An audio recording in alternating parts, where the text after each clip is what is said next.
इसी बीच महत्वपूर्ण जानकारी आ रही है, उससे आपको रूबरू कराएंगे। बड़ी खबर, बड़ा update, breaking news. UP Vidhan Parishad चुनाव का ऐलान हो चुका है। बीजेपी ने उम्मीदवारों का भी आज ऐलान कर दिया है और कई नए चेहरों को पार्टी ने मौका दिया है। केंद्रीय नेतृत्व ने नामों पर मुहर लगा दी है। चुनाव की तैयारियों में भारतीय जनता पार्टी जुट चुकी है।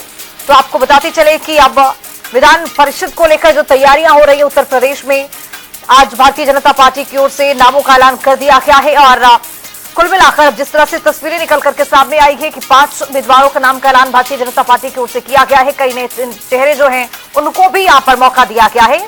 तो भारतीय जनता पार्टी ने मई में ही अपने उम्मीदवारों की सूची जो है वो जारी कर दी है। इसी खबर पर ज्यादा जानकारी के साथ हमारे सहयोगी राजेश यादव जुटे हुए हैं, हमारे साथ बने हुए हैं। राजेश, अब जिस तरह से देखा गया कि भारतीय जनता पार्टी ने 5 उम्मीदवारों का नाम का ऐलान कर दिया है, 11 सीटों पर एमएलसी का ये चुनाव है, लेकिन इतनी जल्दबाजी भारतीय जनता पार्टी की ओर से क्यों की गई है? चूंकि दिसंबर में कार्यकाल खत्म हो रहा है, मई में ही अभी भारतीय जनता पार्टी की ओर से 5 नामों का ऐलान कर दिया गया। राजेश,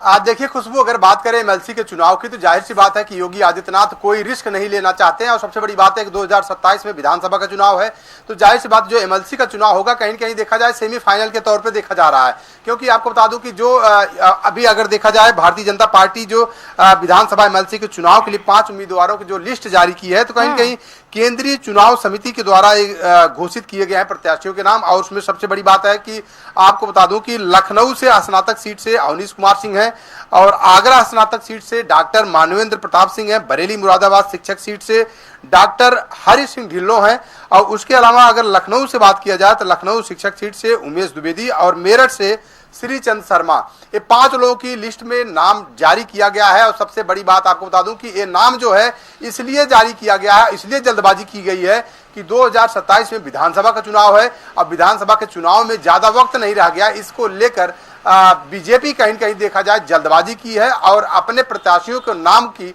लिस्ट जारी कर दी है। और इसको किसी न किसी तरीके से अगर देखा जाए तो उसको भुनाना चाहेगी और जीतने का पूरा प्रयास करेगी। ये सेमीफाइनल माना जा रहा है बीजेपी के लिए या देखा जाए समाजवादी पार्टी के लिए। बिल्कुल राजेश, स्नातक चुनाव के लिए 5 सीटें और शिक्षक चुनाव के लिए 6 सीटें हैं, यानी कुल मिलाकर 11 सीटों पर चुनावी ऐलान हो चुका है और 5 उम्मीदवारों का नाम का ऐलान किया गया।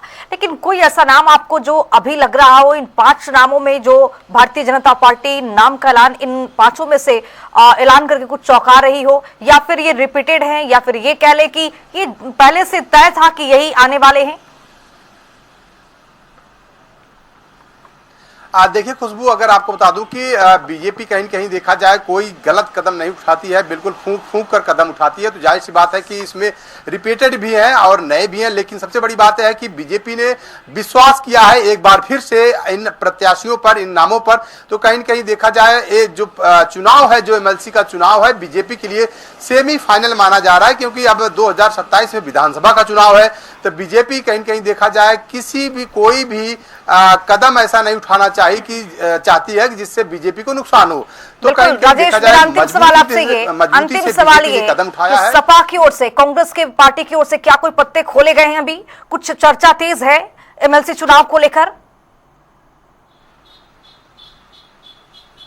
बिल्कुल खुशबू, अगर बात करें समाजवादी पार्टी की या कांग्रेस की, तो कांग्रेस और समाजवादी पार्टी ने अभी पत्ते अपने नहीं खोले हैं। लेकिन आपको बता दूं कि सुगबुगाहट तेज है समाजवादी पार्टी की तरफ से और कांग्रेस की तरफ से। लेकिन सबसे बड़ी बात है कि अब एक कहीं कहीं देखा जाए एक जंग का मैदान बनता जा रहा है और इसकी जो सियासत है, इसकी जो राजनीति रणनीति है, बिल्कुल समाजवादी पार्टी और कांग्रेस और बीजेपी जो है अपनी अपनी रणनीति के तहत एक कदम उठा रही है और इसको कहीं कहीं देखा जाए सेमीफाइनल का चुनाव माना जा रहा है। बिल्कुल राजेश, ये कहा भी जा रहा है कि सेमीफाइनल है और कुल मिलाकर के ये इससे ही तय होगा कि जमीनी स्तर पर कौन पार्टी कितनी मजबूती के साथ चुनाव आगे लड़ पाएगी। फिलहाल आपका बहुत शुक्रिया तमाम जानकारी के साथ जुड़ने के लिए।